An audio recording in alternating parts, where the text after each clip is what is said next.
When I was 4, my younger brother Noah and I both drowned. Only I survived, and from that day on, Mom hated me. At night, countless times, she'd try to force colorful sweets into my mouth, but Dad always stopped her just in time. Later, I cut off my long hair, shed my princess dresses, and tried desperately to live as Noah's shadow. Only then would Mom spare me a glance. 3 years passed. Mom became pregnant again, announcing that her beloved Noah had returned. I was happy for her. Noah was coming back, which was great, because then, this family wouldn't need me, the replacement, anymore. I found the sweets Mom had once tried to feed me, and quietly swallowed them. The sweets dissolved in my mouth, releasing a bitter taste. I couldn't help but hunch over, dry heaving, bile and saliva rising to my lips. These were the pills Mom had hidden in the deepest part of her closet 3 years ago. Back then, she would often sit by my bed late at night, her eyes vacant, whispering, "Why aren't you dead yet?" Now, I was finally fulfilling Mom's obsession. I wore a boys' school uniform, its collar frayed. It was Noah's old uniform, long outgrown, but Mom said I had to keep wearing it to be more like him. Mom's laughter, a tenderness I'd never heard directed at me, echoed from the living room. She was stroking her stomach, talking to Dad. "Robert, the doctor said it's definitely a boy this time. Look how stable the pregnancy is." Her voice was sickeningly sweet. "Soon, I won't have to look at that blight on our family's face ever again." I wanted one last look at Mom's smiling face. Just as I reached the doorway, Dad saw me first, his brow furrowing. "Scarlett, why aren't you doing your homework?" His gaze swept over my uniform, then quickly flicked away, as if he'd seen something offensive. Mom turned, her smile freezing instantly. "Who told you to come out? Your hair's grown out again?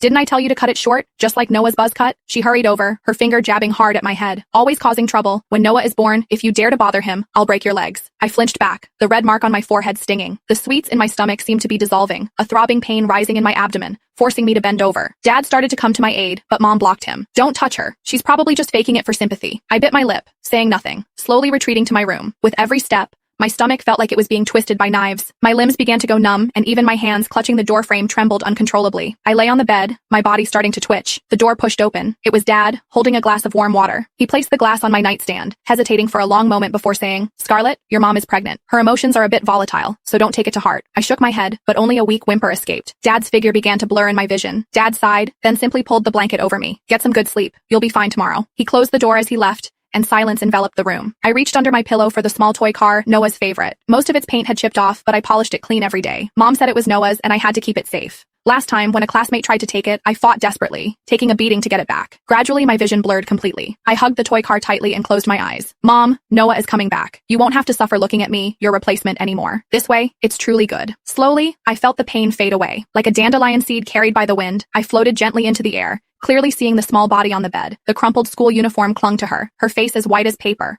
her lips an unnatural purplish blue. A smudge of undigested bile still clung to the corner of her mouth, and in her hand, she clutched that small toy car. Mom pushed the door open just as I was looking down at my own hands. They were transparent, allowing the sunlight to pass through them, revealing a photo of Noah. She didn't glance at me on the bed. Click the link in my bio to get the full story for free.